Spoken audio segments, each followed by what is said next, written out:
When we think about strength, is it best defined as the power to crush your enemy, or is it resolve?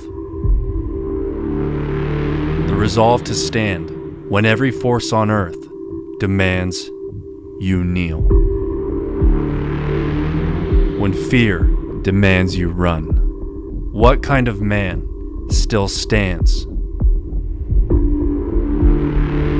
Those very questions were answered long ago, as the last Crusader army on earth, the 500 Knights of St. John, defeated 40,000 Muslim soldiers of the Ottoman Empire.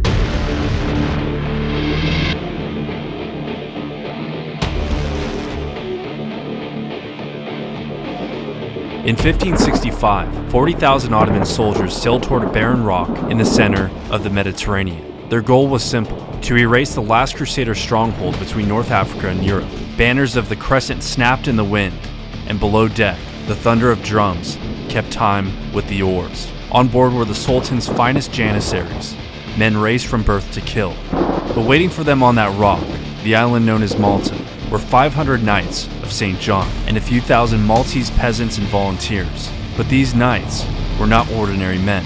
The knights were Catholic warrior monks, bound by vows of poverty and chastity, but trained from boyhood in the art of warfare. They had fought in the Crusades, defended Christian pilgrims in the Holy Land, and shed the blood of bloodshedders on every shore of the Mediterranean. But when the Muslims took Jerusalem, they retreated to Rhodes, and when Rhodes fell, they retreated to Malta. For 2 centuries, they had been driven from every land they swore to defend, and now there was nowhere left to fall back to. Malta was the end of the line, the last outpost of the Christian world. If Malta fell, there would be nothing left between the cross and the crescent, as Rome would be bound to fall. And although severely outnumbered, the men were ready, for the Pope called the Crusaders the shield of Christian nations. Their Grand Master, Jean de Valle, a 70-year-old seasoned warrior, stood on the walls, rosary in hand, and told his men, "A man of faith and courage will not yield, even when the whole world is against him." And the men stood ready, as the Ottoman Armada appeared like a storm cloud rolling over the sea. The sound came first, the drums, the chanting, and then the flash of cannon fire. The first to face the storm was Fort St. Elmo, guarding the mouth of Malta's Grand Harbor. The knights and the Maltese men stood against the full weight of the Ottoman siege, and the battles endured for days. For 28 days, they fought from the walls, repelling wave after wave of screaming janissaries. When the last initial breach came, they met it head-on, fighting with broken swords and bare hands. Thousands from the Maltese militia died there, but with the Crusaders, they took 6,000 Ottomans with them and bought the rest of Malta time to prepare. When St. Elmo finally fell, the Turks found only corpses and a cross. They crucified the bodies of the knights who had fallen, floated them across the harbor, and mocked the defenders on the opposite shore. Because this was not a polite war, it was a battle for the survival of Christianity itself. Through June and July, the island burned. The knights and defenders lived like ghosts, starving, wounded, their armor rusted and slick with blood. Yet every morning, they knelt and prayed the rosary. Every night, they rebuilt their shattered walls with their bare hands. When food ran out, they boiled leather for soup, and still, they did not yield. By August, the Ottomans were breaking. Tens of thousands had fallen. The summer heat had turned their camps into ovens. Disease and rot swept through the ranks. The stench of death carried on the wind. And yet from across the harbor, the sound of singing rose from the Christian walls. The knights were chanting hymns, praising God as their enemies starved and faltered. Then, in September, came a miracle. The Christian relief force of Spanish and Italians, barely 6,000 men. De Valle saw them and ordered his men to charge. The defenders, gaunt, bleeding, half dead, raced from the gates with a cry of, "For God and St. John." The Ottomans broke. What remained of the greatest army on earth turned and fled, but the cross still stood. Many of the knights still stood. 30,000 Ottomans lay dead on the rocks. News of this victory spread across Europe like wildfire, and bells rang from Rome to Paris. The Pope declared that Malta had been spared by the hand of God. Historians would call it one of the most decisive battles in world history. The moment the tide of Islam stopped advancing into Europe, and the Christian world was given another century of light.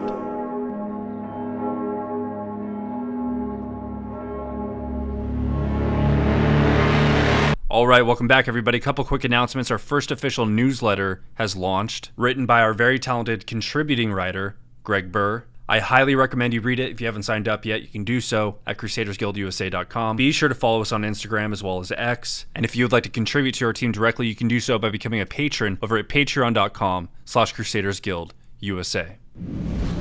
Okay, so the Siege of Malta. The Siege of Malta reveals a couple of things. Most importantly, it reveals something about strength. You've probably all heard the phrase, discipline is freedom. Malta is the perfect proof of it. The Knights of St. John didn't stand because they thought they could win. They stood because they had sworn an oath to God and each other. And in that vow, they found a freedom the modern world could never even comprehend. Because freedom only comes from discipline, the kind that brings your will under obedience with God. That's what the Knights understood. They had trained their bodies to obey their souls, and their souls to obey Christ. So when the cannons roared and the walls fell, they didn't run. They had already died to themselves long before the battle ever began. They didn't wait for inspiration to be strong.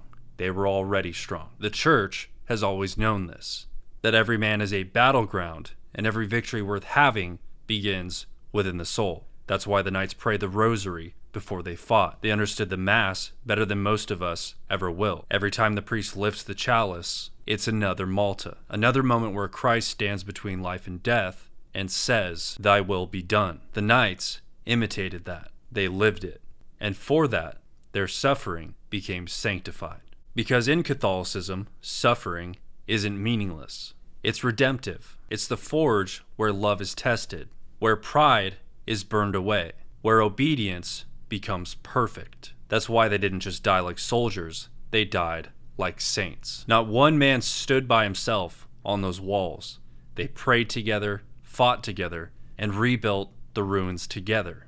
That's the design of the church itself. Not a loose collection of individuals, but a body, a brotherhood, a sisterhood, each part suffering and rejoicing together. And this generation is starving for that. We've been raised on isolation, taught to be independent, as if dependence were a sin altogether. But dependence on God and on brothers who share your mission is what forges strength. Because the truth is, modern Christianity has grown thin. We talk about faith, but we rarely train it. We speak of grace, but we recoil from discipline. We want resurrection, but without crucifixion. Malta reminds us that grace and grit were never meant to be separate. The Knights didn't just believe in Christ, they belonged to him. Their faith wasn't a private opinion, it was a public vow. And in a lot of cases, unfortunately, that's the Catholic difference. The church doesn't simply call you to believe in God, it calls you to bind yourself to him, to discipline your habits, your body, and your mind towards something that not even death can touch. The modern world might call that control, but truly, it's the only path to freedom. And Malta shows it for what it is, freedom. Because when your will is chained to truth, you stop being ruled by everything else. The appetites lose their power, fear loses its voice. You begin to stand, not by emotion, but by conviction. That's why they could endure what they did. Their courage wasn't their own, it was borrowed, drawn from something infinite. And that's really the heart of Catholicism. Not ideas about God, but the presence of God himself. A faith that doesn't just inspire you to stand, it strengthens you too. That's what the Knights of St. John teach us. That faith without form collapses under pressure, but faith shaped by form, prayer, penance, sacrament, brotherhood, can endure any siege. And perhaps that's why the Roman Catholic Church has survived while every empire has fallen. Because in a world that keeps reinventing itself, truth doesn't change. So learn from these men. Kneel before God. Stand beside your brothers. And on those days you are lost, or think you are lost. The days you wondered, what kind of man am I supposed to be? Just remember Malta. Remember that God doesn't need a majority. He just needs a few men who can stand when the world demands they kneel. Guys, if you'd like to join the Crusaders Guild newsletter, you can do so at crusadersguildusa.com. For those of you interested or discerning Catholicism, you can contact us directly at mike@crusadersguildusa.com. And as always, if you or a loved one is struggling, please leave a comment below. We will read it and we'll pray for you. God bless. Have a great weekend. Thanks for watching.